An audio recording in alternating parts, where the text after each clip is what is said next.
Bismillah, alhamdulillah, wassalatu wassalamu ala rasulillah Muhammad ibn Abdillah wa ala alihi wa sahbihi wa mawala wa la hawla wa la quwwata illa billah. Rabbi shrah li sadri wa yassir li amri wa hlul 'uqdatam min lisani yafqahu qawli. Rabbi zidni 'ilman nafi'a warzuqni fahma. Qalu subhanaka la 'ilma lana illa ma 'allamtana innaka antal 'alimul hakim wa tub 'alaina innaka antat tawwabur rahim. Alhamdulillah, segala puji bagi Allah Subhanahu wa taala yang masih pagi hari ini kita masih diberi nikmat oleh Allah Subhanahu wa taala, sehingga alhamdulillah kita mampu masih mensyukuri nikmat dalam bentuk kita selalu hadir di dalam taklim. Mudah-mudahan ini semua diterima oleh Allah Subhanahu wa taala. Amin. Mudah-mudahan apa yang kita lakukan pada hari ini mendapatkan rahmat barokah dari Allah. Apapun yang mudah-mudahan kita cita-citakan dapat tercapai dan dimudahkan oleh Allah. Bismillahirrahmanirrahim. Bahasan kita masih dalam at-targhib fil ulfati bis sunnati an-nabawiyyah, halaman 16. At-targhibu fil ulfati bis sunnati an-nabawiyyah, senang cinta persatuan yang ada di dalam Al-Qur'an, dalam sunnah Nabi atau hadis Nabi. Saya bacakan hadisnya. Bismillahirrahmanirrahim. An Abdillah bin Zaid bin Asim qala lamma afa Allahu ala rasulih sallallahu alaihi wasallam yawma Hunain qassama bin nasi fil mu'lafati qulubuhum wa lam yuqtil ansara syai'an faka'annahum wajadu idza lam yusibuhum ma asaban nasu fa khatabahum faqala ya ma'syaral ansari alam ajidukum dhullalan fahadakumullahu bi wa kuntum mutafarriqina fa'alafakumullahu bi wa ala tafa'ahnakumullahu bi kullama qala syai'an qalu wallahu Allahu wa rasuluhu amannu qala ma yamna'ukum an tujibu qala ma yamna'ukum an yujibu Rasulullah sallallahu alaihi wasallam qala kullama qala syai'an qalu Allahu wa rasuluhu amannu. Dari Abdullah bin Zaid bin Asim berkata, lamma afa Allahu, nalika ketika Allah Subhanahu wa taala memberikan kenikmatan ala rasulihi kepada utusan Allah, yaitu Nabi Muhammad sallallahu alaihi wasallam, yauma Hunain, pada perang Hunain. Qassama, Nabi membagikan kinnasi kepada manusia ilmu lipati qulubuhum, orang-orang yang baru masuk Islam. Jadi Allah Subhanahu wa taala memberikan kenikmatan kepada Rasul pada pada hari Hunain, pada perang Hunain. Ini namanya harta fe. Harta fe itu yang habis dari peperangan kemudian diambil, itu harta-hartanya itu lalu kemudian dibagikan. Ya, ini sering terjadi seperti itu. Ya, dulu juga begitu, pernah dalam satu perang Nabi itu membagikan harta ghanimah. Ghanimah itu bukan ghanimah, bukan. Ghanimah itu kekayaan dari harta mereka kemudian diambil, dibagikan. Nah, kalau nanti bapak-bapak dapat gesek, itu namanya ghanimah. Bukan ghanimah, tapi ghanimah. Nggo itu kanggo, untuk ning itu di rumah-rumah. Jadi buat di rumah. Bahasa Jawanya ghanimah. Gitu ya. Ghanimah. Hanya kalau kita bilang ke bawah itu tanya, ini buat siapa? Ghanimah. Itu aslinya ghanimah itu. Jadi ghanimah itu hasil dari tahlilan dibawa, ya kan? Akhirnya ghanimah. Sama kayak onta. Onta itu asalnya anta ya. Anta itu kan mendengar orang-orang Arab yang anta. Oh, saking banyaknya datang ke Indonesia jadinya onta. Gitu. Sama kayak dalam bahasa Arab, maaf saya sering contohkan. Ada namanya ini. Ini bahasa Arabnya itu tarji. Ini bahasa golongan kanji ini. Ini bahasanya tarjun asalnya. Nah, golongan kancing, parji namanya itu. Tapi kesini-sini dirubah, parji itu bukan golongan kancing, tapi golongan kencing. Itu golongan kancing itu aslinya parjun bahasa Arabnya itu. Nah, qassama bin nasi fi mu'ibati qulubuhum. Rasul membagikan harta fek itu kepada orang-orang yang baru masuk Islam, yang terpikat hatinya untuk masuk Islam. Maaf, ini baru masuk Islam dibagi. Tetapi walam yu'ti al-ansara syai'an. Tapi Nabi tidak membaginya kepada golongan Ansor. Kita ingat ketika Nabi Muhammad SAW hijrah dari Mekah ke Madinah, ya di situ orang-orang yang hijrah, sahabat-sahabat yang hijrah dari Mekah ke Madinah itu namanya sahabat Ansor. Sahabat Muhajirin yang hijrah ya, yang hijrah dari Mekah ke Madinah, namanya sahabat Muhajirin. Dari kata hajara yuhajiru. Muhajir itu artinya orang yang hijrah, orang yang pindah dari Mekah ke Madinah, itulah namanya sahabat Muhajirin. Jadi kalau Bapak pindah dari kampung satu kepada yang lain, itu namanya Muhajirin. Tapi Muhajirin itu bukan diartikan pindah tempat saja. Dari mulai perbuatan yang tidak baik, kemudian ingin berbuat baik, itu juga muhajir, pindah. Jadi yang tadinya nggak pernah ngaji, kemudian sering ngaji, itu namanya muhajir. Orang yang pindah ingin memperbaiki diri dari yang tidak ngaji menjadi yang ngaji, itu namanya muhajir. Dari yang banyak maksiat kepada taat, itu juga bagian dari muhajir. Kalau sahabat Ansor itu sahabat-sahabat yang memang tinggalnya di Madinah, dulunya tetap di Madinah, membantu para sahabat yang hijrah dari Mekah ke Madinah. Itu namanya Ansor.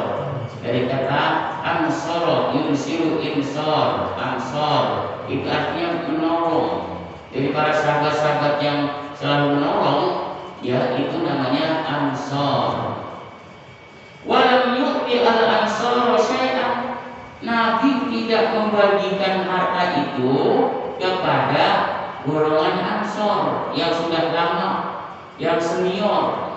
Faka'annahum wajadu idza lam yusibhum ma asaban nas. Seakan-akan mereka mendapatkan apa yang tidak pernah didapatkan oleh orang-orang. Jadi Ansor tidak mendapatkan apapun. Ya, yang didapatkan orang-orang yang baru masuk Islam, muhajir atau orang yang mu'allafatul qulubuhum, yang hatinya tertaut untuk masuk Islam. Apa yang terjadi?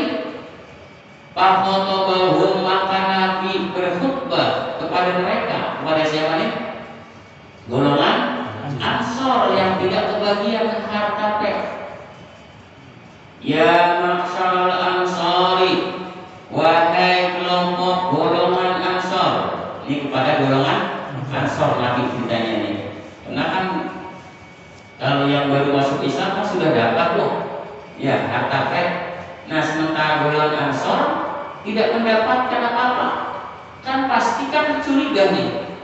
Ini ada apa nih kok Nabi ke kami yang sahabat yang terdahulu, yang Ansor, kok enggak ngasihnya kepada orang-orang yang baru masuk Islam. Ini kadang-kadang kasus kayak gini sering terjadi nih. Dulu pernah zaman Nabi juga ada namanya Dzul Qaisiro. Dzul Qaisiro itu pada masa itu Nabi Muhammad SAW ini membagikan harta ghanimah. Sahabat-sahabat yang junior yang baru masuk Islam yang disebut di sini al-Fatihah itu dibagi semua. Alhamdulillah ini bagian pembagian datang. Ternyata sahabat-sahabat yang Ansor yang terdahulu yang senior tidak dibagi. Kira-kira tuh tanggapan orang-orang yang dulu nggak dibagi, yang baru dibagi, kira-kira gimana? Blunder. Maaflah Bapak dalam satu kelompok. Ya ada kelompok yang lama, jamaah yang lama nggak dikasih. Giliran yang baru kemarin dikasih semuanya. Kira-kira Bapak yang sebagai sahabat atau kelompok atau orang yang terdahulu blunder nggak dalam hatinya? Blunder manusiawi ya, manusiawi. Apa yang terjadi? Lalu Dzul Qaisiro itu ngomong kepada Rasul, ya Rasul, engkau tidak adil. Kenapa tidak adil? Sahabat yang baru kemarin masuk Islam engkau bagi harta ghanimah, kok kami yang dahulu tidak dibagi? Engkau tidak adil ya Rasul. Langsung sahabat Umar dia mengatakan, Dzul Qaisiro, diam kok, akan aku babat lehermu. Wah, Umar itu begitu orang itu tegas. Orang ini langsung babat. Kata Rasul, duduk wahai Umar, duduk Umar. Begitu Umar duduk, aku ya Rasulullah yang akan mengatasi Dzul Qaisiro itu. Kata Nabi, duduk wahai Ali menantuku, duduk. Apa yang dikatakan Rasul? Ini orang kan kurang adab ya. Rasul lagi bagi lagi ini, tiba-tiba angkat tangan. Ini kalau dalam taklim itu murid yang sul adab gitu. Mestinya kalau murid yang baik itu dengarkan dulu, kalau guru lagi ngomong dengarkan sebaik-baiknya. Nanti kalau sudah ada dipersilahkan tanya jawab, silahkan tanya jawab.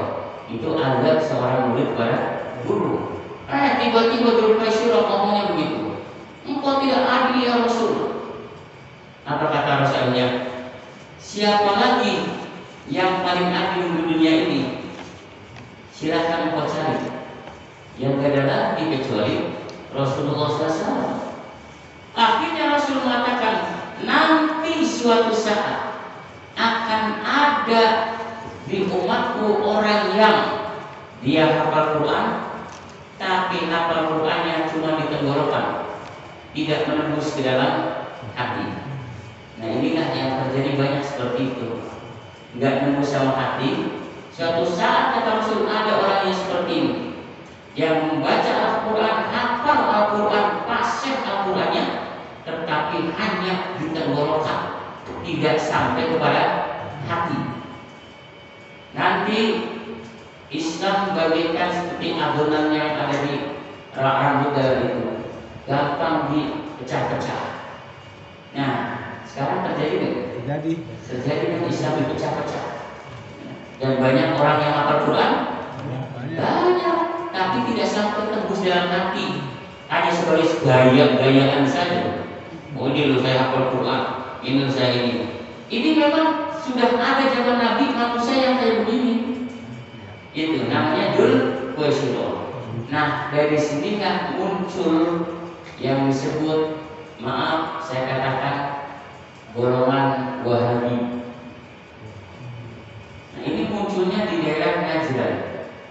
Najran itu tempat lahirnya tokoh Wahabi yang disebut Muhammad bin Abdul Wahab. Mestinya namanya bukan Wahabi ya, harusnya Muhammadiyah. Kan Muhammad bin Abdul Wahab. Karena yang terkenal itu bapaknya. Muncul di situ. Sampai ada salah satu orang ya yang membunuh Ali dari belakang ketika sholat.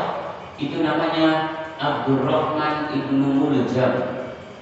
Abdurrahman bin Mulzam itu orang yang hafal Quran. Hafal Quran dan pernah diutus oleh Nabi untuk mengajar Quran di Mesir. Hafal Quran.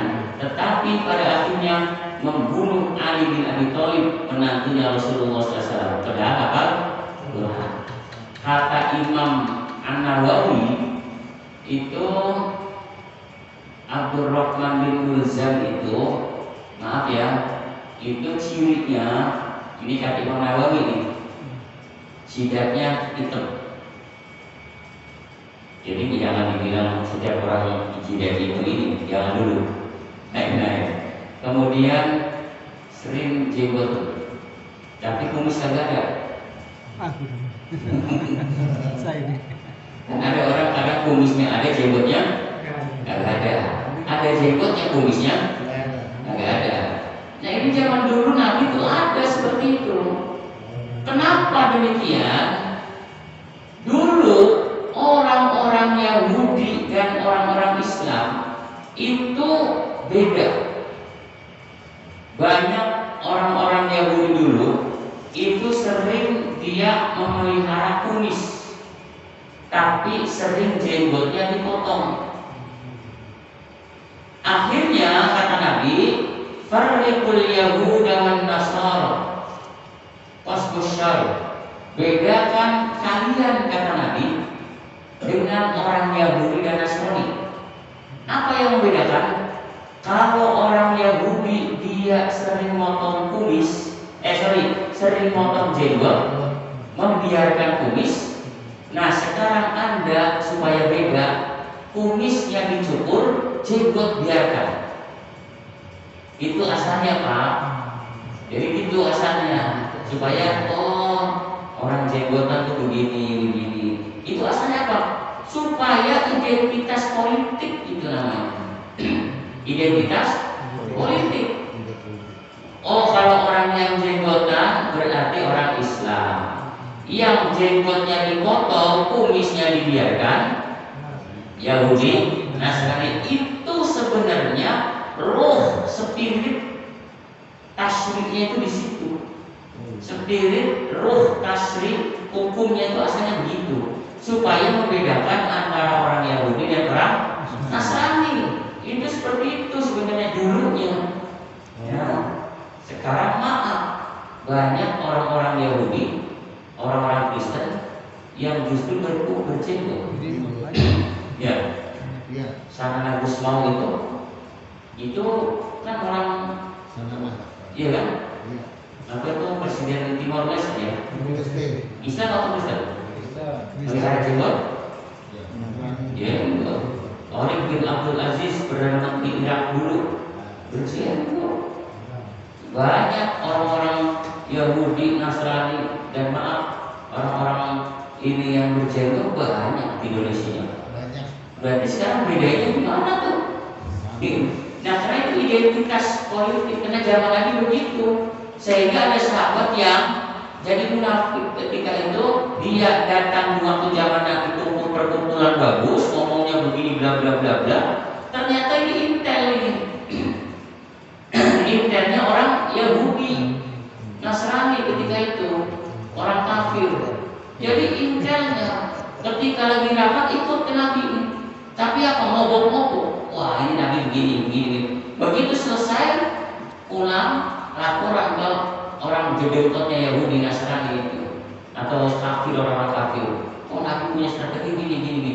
Akhirnya Nabi mengatakan bedakan supaya beda dengan orang ini. Itu paham beda ya? Ini orang ini suka begini nih. Jadi intelnya kita nih. Coba sekarang kita bedakan. Kita cukur kumis, jangan pakai jenggot. Cukur kumis, biarin jenggot. Berarti kalau ada orang yang seperti itu kelompok kita.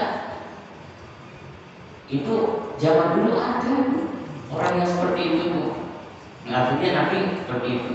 Nah inilah cikal bakal munculnya Wahabi dari sini. Akhirnya kemudian apa? Ya, Abdurrahman bin Mulzam melahirkan tokoh-tokoh termasuk Wahabi. Ya seperti itu terjadinya. Kalau kita ceritain banyak, sampai ke Indonesia kalau dibukukan bisa berapa jilid. Ya.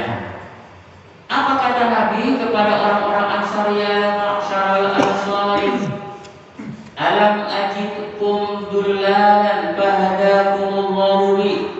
Kata Nabi, apakah kamu tidak merasakan, apakah kalian tidak menemukan dulu dulalan kalian itu tersesat, kalian tersesat, kalian tidak mendapatkan hidayah, kalian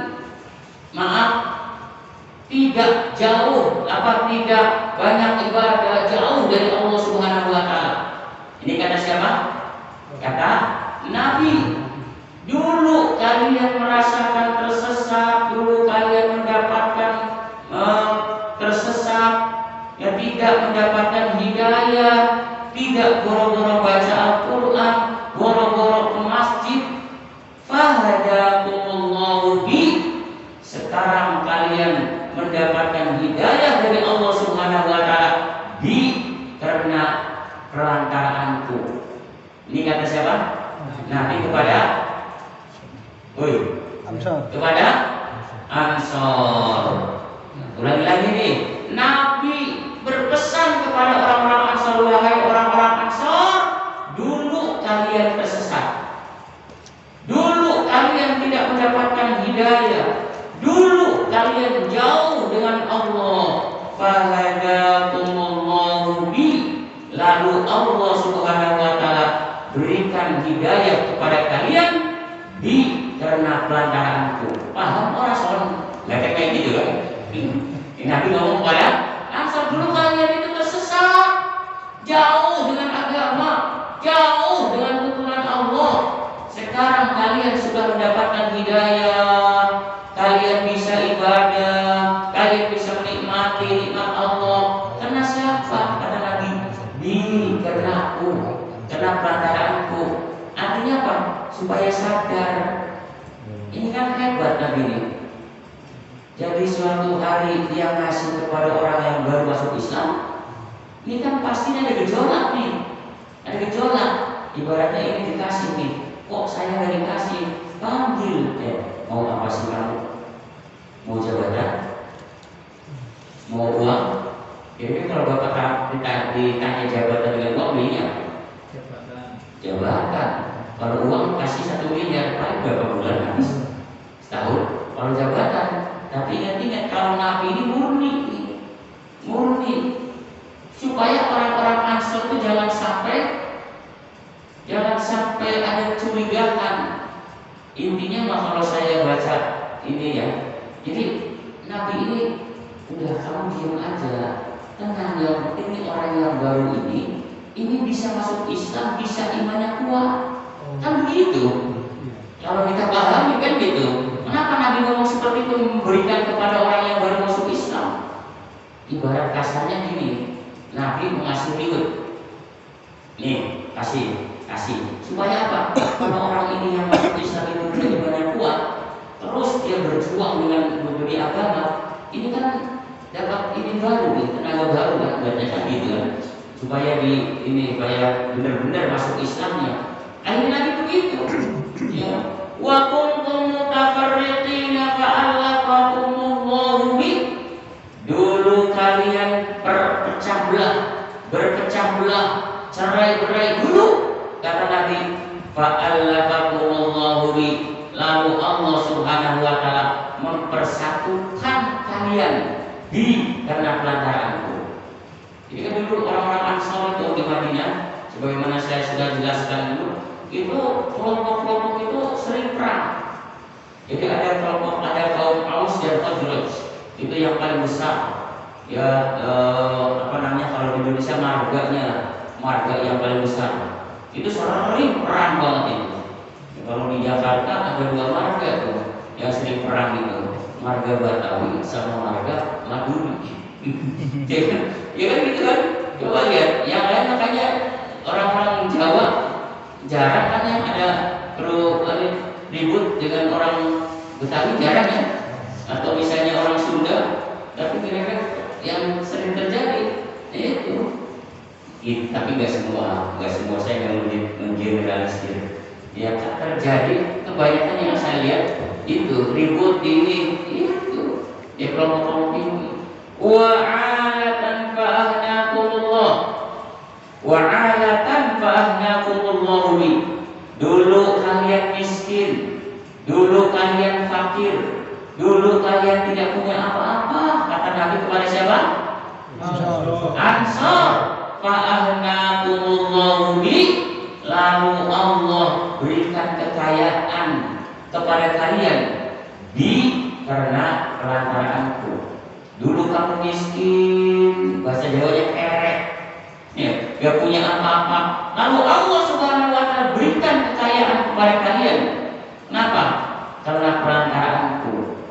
Faqala kullama qala syai'an, ya, ketika berkata Nabi sesuatu, tidak ada apa syai'an sesuatu.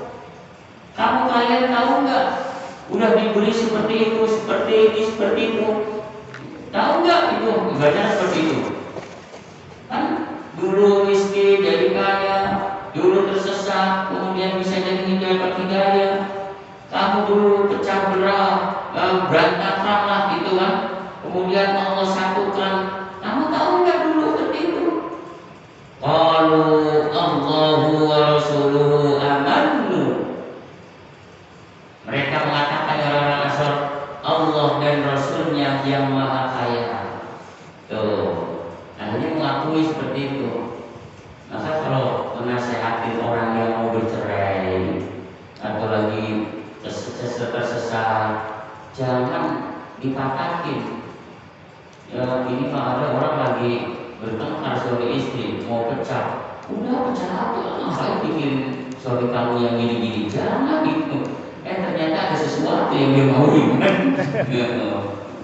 Menunggu jandanya kan. Makanya ada lagu janda tuh. Jandaku ya. Mamaku dia. Jadi gitu. Enggak hafal saya. Ya, jadi seperti itu.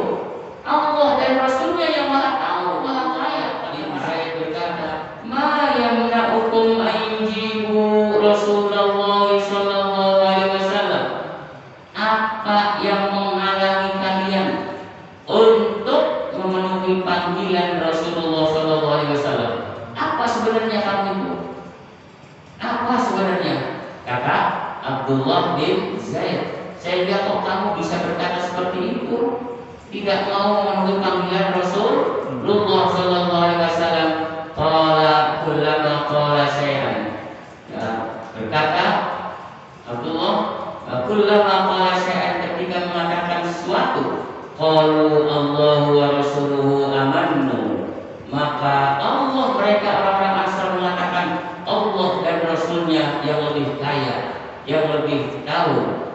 Qala, kata Abdullah bin Zaid, law syi'tum qultum ji'tana kada wa kada. Kalau seandainya engkau mampu bisa, kalian mengatakan ji'na kada wa kada, kami akan datang begini, begitu. Atardawna ayyadhaban nasu bisyati wal ba'ir. Apakah kalian akan ridho orang-orang pulang membawa kambing dan unta? Kalau dulu namanya kambing dan unta. Jadi kamu ridho enggak nih? Kalau orang-orang yang tadi itu yang dikasih oleh Rasul, misalnya dia pulang membawa kambing dan unta, kira-kira ini enggak tuh? Ridho enggak? Wa tadhabuna bin Nabi sallallahu alaihi wasallam ila rihalikum. Kemudian mereka pulang bersama Nabi sallallahu alaihi wasallam ke rumah masing-masing. Laula hijrat la kuntu imra'an min ansar. Kalaulah tidak ada hijrah, pindah, la kuntu imra'an min ansar, maka sungguhnya aku adalah orang-orang yang Ansar. Walau salakan nasu wadiyan wa syi'aban, la salatu wadil ansar wa sya'baha. Kalau seandainya orang-orang tidak berjalan wadiyan ke sebuah tebing, wa syi'aban, dan sebuah jalan, la salatu wadil ansar, maka sungguh aku tidak akan berjalan di tebing Ansar dan juga jalan Ansar. Al-Ansaru si'arun wan nasu diyarun. Ini kata Rasul nih pidatonya. Wahai orang-orang Ansor, engkau itu adalah pakaian. Wan nasu busarun, dan orang-orang lain itu adalah selimut. Jadi orang-orang Ansor itu sebuah pakaian. Kalau yang lainnya, ini kata Nabi, itu sebagai selimut.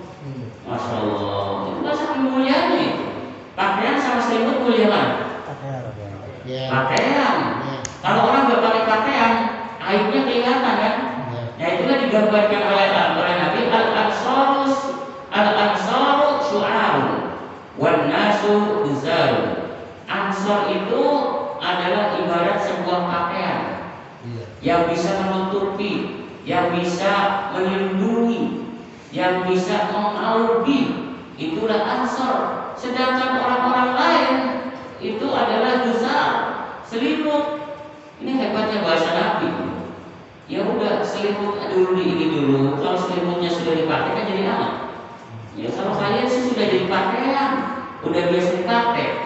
Ya sudah biasa dipakai. Innakum salaqawna ba'di asharatan fasbiru hatta talaqawni 'alal khawd. Sungguhnya kalian itu mendahulukan nafsu setelahku. Ini bahasa Nabi. Jangan mendahulukan nafsu setelahku. Fasbiru, maka bersabarlah kalian hatta talaqawni 'alal khawd, sampai kalian mendapatiku di telaga nanti. Sabar, artinya apa? Biarin mereka dapat dulu nih. Kan bahasa Nabi itu ibarat cara bahasa keluarganya begini. Gak apa-apa, dia kasih dulu deh, karena dia baru masuk Islam kan gitu. Anda kok udah dari dulu masuk Islamnya, udah nanti aja ketemu dengan saya nanti di telaga Al-Kausar, di surga, telaga surga nanti, kan begitu. Artinya apa? Udah dijamin. Ngapain sih mikirin harta itu gitu loh baratnya. Ya kan? Ngapain bikin harta itu? Anda itu sudah aku jamin nanti ketemu di hatta talaqawni 'alal khawdi. Nanti akan ketemu di telaga surga nanti. Udah, ini gak apa-apa, Anda gak dapat seperti itu. Anda harus ridho, mereka dapat kambing, mereka dapat unta, harus ridho. Hari ini Anda gak dikasih, gak apa-apa, tapi Anda nanti harus sabar, jangan memperturutkan hawa nafsu. Sabar dulu, nanti Anda akan dapat. Kita tutup dengan doa Bismillahirrahmanirrahim. Allahumma shalli wa sallim wa barik ala sayyidina Muhammad ahlan syakirin hamdan alamin hamdan yuwafi ni'amahu wa kafu mazidah. Ya Rabbana lakal hamdu wa lakal syukru kama yanbaghi li jalali wajhikal karim wa 'azimi sultanik. Allahumma anfa'na bima 'allamtana rabbi 'allimna alladhi yanfa'una. Rabbi faqihna wa faqih ahlana wa qarabati lana fi dinina. Allahumma ij'alna wa ahlana wa auladana wa talamidana min ahli al-'ilmi wa ahli al-khair. ولا تجعلنا وإياهم من أهل الشر والضير إنك على كل شيء قدير. ربنا آتنا في الدنيا حسنة وفي الآخرة حسنة وقنا عذاب النار والحمد لله رب العالمين. سبحانك اللهم وبحمدك أشهد أن لا إله إلا أنت أستغفرك وأتوب إليك. Wassalamualaikum warahmatullahi wabarakatuh.